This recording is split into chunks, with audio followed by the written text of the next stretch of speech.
شروع شه دا شی دغه ته چې مونږ وایو که نه. خیر پانه څنګه یې؟ خیر دی، شکر دی. روجې دې څو پوره کړې ماشاءالله؟ بس ماشاءالله ما خو ټولې ومنلې. ماشاءالله ماشاءالله. نو څنګه روجې اسانې دي که نه ګران؟ اسانې دي. او د خلکو د څه پیغام ورکوې؟ بعضې خلک روجې نه نیسي د یخ موسم کې. دې ته خو زما دا پیغام دی یوازې دا خو په سکرین باندې نه دی چې ته په سکرین باندې وویل دي.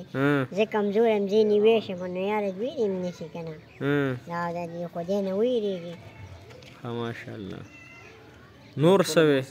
نور بس ښکلی موسم دی. څوک چې خوري نو هغوی ته څه وی لکه مطلب؟ بس زه خو ورته دا وایم چې یاره روجې ډېرې ښې بختورې روجې دي او روجې پکې نیسئ، لمونځونه پکې کوئ، تلاوت پکې کوئ.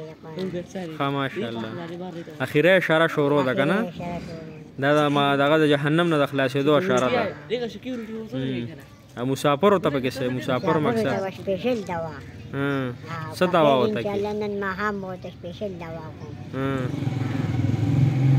یو زنانه ده هغې ته پکې دوا وکړه، لندن ته روانه ده. بس صحیح، الله دې بس ښه کړي، الله دې. نو ښه کې نه لاس شوت کوي دغه دوا ورته وکړه نه. الله هر مصیبت او د هر آفت نه وساتي. امین. موږ ډېر کمزور یو، یا الله موږ مسلمانان یو. یا الله دا کلمه مې چې لا اله الا الله محمد رسول الله.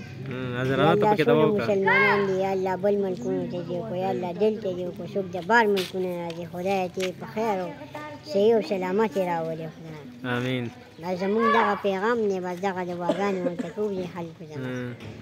موږ څه نه شو کولی، بس دغه دوا دی. بس الله دې قبول کړي دا زموږ دا روجې دا بختورې. امین. صحیح دی.